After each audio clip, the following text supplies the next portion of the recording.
আজকে তারা আন্দোলন করে আওয়ামী লীগ ব্যান করবে। আওয়ামী লীগ ব্যান করবে কারা? কয়েকটা ভাসমান, যাদের কোনো অস্তিত্ব ছিল না।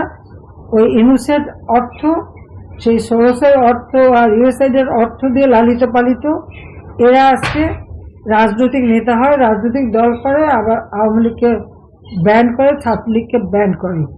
এদের দুঃসাহস দেখে আমি অবাক হয়ে যাই। আর যত জঙ্গি, সেই জামাতে ইসলামী, যুদ্ধাপরাধী, হিজবুত তাহরির, যারা সম্পূর্ণভাবে জঙ্গি সংগঠন, আর এদের সাথে জুড়ছে যে যত জঙ্গি সন্ত্রাসী বন্দিখানায় ছিল সবাইকে মুক্ত করে দিয়ে তাদের দ্বারা আজকে রাষ্ট্র চালাচ্ছে, আর একের পর এক সব ধ্বংস করে যাচ্ছে। আওয়ামী লীগ ভেসে আসে না, আওয়ামী লীগ কোনো পরগাছা না। ছাত্রলীগ 1948 সালে প্রতিষ্ঠিত, ভাষা আন্দোলনের সংগ্রামের মধ্য দিয়ে।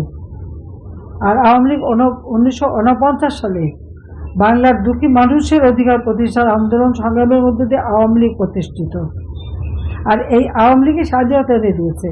আজকে যে স্বাধীন দেশে তারা বাস করে, বাংলাদেশ নামটা বলে, ওটাও কিন্তু বঙ্গবন্ধু শেখ মুজিবের দেওয়া, এবং সেটা আওয়ামী লীগ সংগঠনকে নিয়েই তিনি বাংলার মানুষকে ঐক্যবদ্ধ করে দেশটা স্বাধীন করেছেন। একথা ভুললে চলবে না। আজকে যে একটা নিজের পরিচয়, পাসপোর্ট, একটা ঠিকানা, একটা দেশ আওয়ামী লীগই দিয়েছে, জাতির পিতা বঙ্গবন্ধু শেখ মুজিবের নেতৃত্বে। আজকে যারা ব্যান করার জন্য আন্দোলন করে তাদের বোঝা উচিত। আর এটা আমাদের হিসাব করতে হবে এখন, যে তারা শহীদের তালিকা বানিয়ে কতজন মারা গেছে, আর তার বাইরে আওয়ামী লীগ, পুলিশ, সংখ্যালঘু সম্প্রদায়, শ্রমিক, ছাত্র, শিক্ষক কতজনকে তারা হত্যা করেছে। সেই হিসাবটা করলে পরে দেখা যাবে যে শহীদের তালিকা কিন্তু এদিকেই ভারী। কাজে এরা যারা আজকে রাজনীতি করবে আর এই ব্যান করার কথা বলে, তাদের কি অধিকার আছে বলার? তাদেরই বিচার করা উচিত। ইউনূস ক্ষমতা আসার পর সেখানে আন্দোলন যারা করতে যাচ্ছে তাদের বাকি কি জুটছে? আন্দোলন করতে নামলেই শ্রমিকরা নেমেছে, সেই মাদ্রাসা শিক্ষক, স্কুল শিক্ষক, ছাত্র, যারা যখন গার্মেন্টস শ্রমিক, অন্য শ্রমিক, যারা যখনই নেমেছে সঙ্গে সঙ্গে তাদেরকে সাউন্ড গ্রেনেড মারা, টিয়ার গ্যাস মারা, তারপরে লাঠিপেটা করা, গুলি করা, এমনকি হত্যা করে লাশ গুম করেছে। তাহলে ফ্যাসিবাদ কে? ফ্যাসিবাদ কে? আমাদের সময় যখন আন্দোলন করেছে, আমি যাদের ক্ষমতা ছিলাম, এই ছাত্রী তো রাত, কত গভীর রাত পর্যন্ত, সারা রাত পর্যন্ত এই ছাত্রদের সাথে একসাথে তারা কিন্তু আন্দোলন করেছে। কোনো ছাত্রীকে তো, কখনো কোনো মেয়েকে তো অপমান করতে কেউ পারেনি। আমি সার্বক্ষণ নজরে রেখেছি।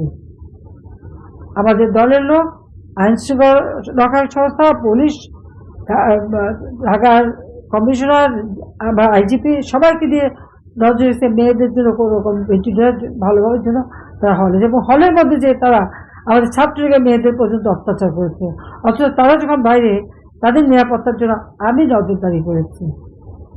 এটা তারা কি জানে? যখন আমি নাই, আজকে তাদের কি অবস্থা? রাস্তায় নামতে পারে?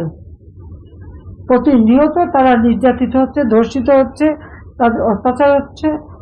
মানুষের খাবার নাই, ঘর নাই, বাড়ি নাই, কৃষক পানি, বিদ্যুৎ পায় না, সেচ দিতে পারে না, বীজ পায় না, সার পায় না, একটা পাএকটা ইন্ডাস্ট্রি বন্ধ, শ্রমিক কাজ পায় না, আর ছাত্রছাত্রীরা পড়াশোনা করবে কি?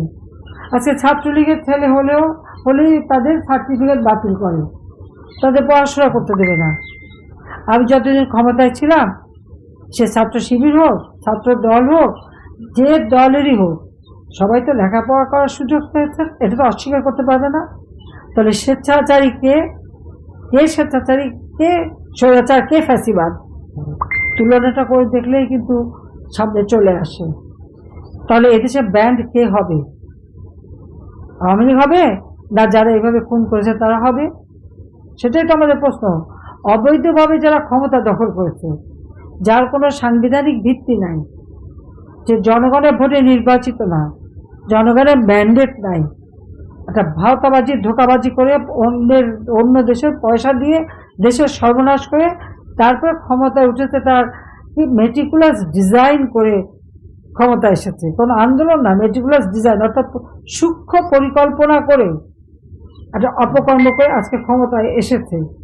তার হুকুম, সে হুকুমের কি মূল্য আছে, বৈধতা আছে? তার নির্দেশ কি বৈধতা আছে? ওই ইউনূসের কি কোনো বৈধতা আছে, বা তার উপদেষ্টা পরিষদের কোনো বৈধতা আছে? উড়ে এসে জুড়ে বসা, জোর করে ক্ষমতা দখল করা, এটা তো চরমভাবে একটা অনিয়ম। আর সেই অনিয়মের মধ্যে দিয়ে ক্ষমতা এসে আজকে অত্যাচার নির্যাতন চালিয়ে যাচ্ছে। ফ্যাসিবাদ ইউনূস ক্ষমতায় বসে আছে, আর তার হাতে যে কয়েকটা, যাদের নাক টিপলে এখনো দুধ গলে, তারা আবার বড় বড় কথা বলে এবং তারা আওয়ামী লীগের সমালোচনা করে। তাদের দুঃসাহস দেখলে আমি অবাক হয়ে যাই। এটার জন্য মনে না করে যে আমি সব ছেড়ে এসেছি। আমি কিন্তু সাংবিধানিক মোতাবেক জনগণের নির্বাচিত প্রতিনিধি হিসেবে, জনগণের ভোটে নির্বাচিত এবং পার্লামেন্ট পার্টির নির্বাচিত, আমি জাতীয় সংসদের লিডার অব দ্য অপোজিশন এবং বাংলাদেশের প্রধানমন্ত্রী। মনে রাখতে হবে, আইনসম্মতভাবে প্রধানমন্ত্রী এখন আমি। ওই এসে জুড়ে যে বসে, তাদের ক্ষমতার কোনো ভিত্তি নাই, এটা তাদের স্মরণ করে দিতে চাই আমি। কাজে কথা বললেই একেবারে সবকিছু হয়ে গেল, গুন্ডামি করে, ডাকাতি করে আর অস্ত্র দেখিয়ে সবসময় চিরদিন টিকে থাকা যায় না। মানুষের আস্থা লাগে, মানুষের বিশ্বাস লাগে, মানুষের ভালোবাসা লাগে।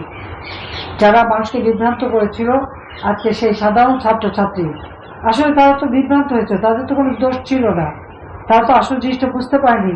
এখন নিশ্চয়ই তারা বুঝতে পারছে, কাজে তাদের মধ্যে আমাদের কিছু নেই। কিন্তু যারা এই ইউনূসের পয়সা খেয়ে এই ধরনের ঘটনা ঘটিয়েছে, তাদেরই বিচার একদিন বাংলার মাটিতে হবে, এবং এটা হবেই হবে। এবং এই ইউনূসবা পার পেয়ে যাবে কোথায়?